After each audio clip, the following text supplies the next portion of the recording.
Why did you do it? Sam, get back. Okay, your dog charged. Get back. Why couldn't you let her? Everybody get back. Everybody get back. Get back. Everybody get back. Don't walk away. Okay. Get back. Do not touch. Get back. Get back. Everybody get back.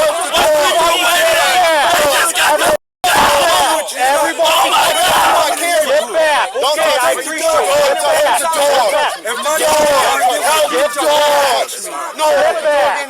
Everybody get back. As you probably gathered by this point, the officer we are watching just gunned down a resident's dog, claiming he was charged by the dog and feared for his safety. We won't show when the officer opened fire, but this is the charge the officer felt was threatening enough to justify shooting the dog, a yellow lab named Dixie. Everybody get back. I got burned.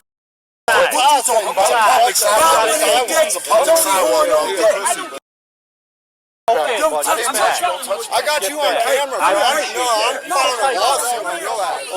bro. A massive shout out to these folks rushing to their neighbor's defense, since as things currently stand, community building and standing up for each other is one of the only and most effective ways to combat systemic police violence and misconduct. He wasn't going after him. He shot her 4 times. You better pay for it. I hope you guys are Let's not stand around them while they're arguing. Okay.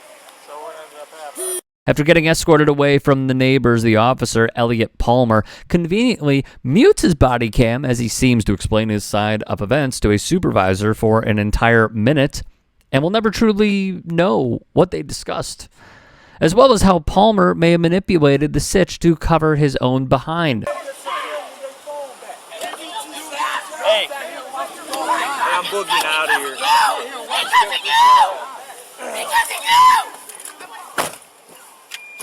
Then, as if nothing happened, he hops back in his cruiser and leaves the scene as the neighbors stay back consoling Dixie's owners. In a heartbreaking interview with local station WKYC Channel 3, Dixie's owner, Tammy, pictured here, wants police officer Palmer to lose his job and go to jail for the reckless shooting in a residential area, in addition to the obvious act of animal cruelty he committed. As acting Lorain Police Chief Michael Failing announced, Palmer is under investigation yet remains on active duty. While Palmer claims that he approached the family with their dogs to protect nearby civilians from getting bitten, which then turned into fearing for his immediate safety when Dixie began running towards him, interpreting the approach as a menacing charge, therefore justifying shooting the dog multiple times. The Kearnses refute the claim that Dixie and the other dogs posed a real threat to the officer, who were apparently known in the neighborhood to occasionally run loose but were still loved by the neighbors and did not have a reputation for malicious behavior, as this is just another example of how little the police value any form of life other than themselves.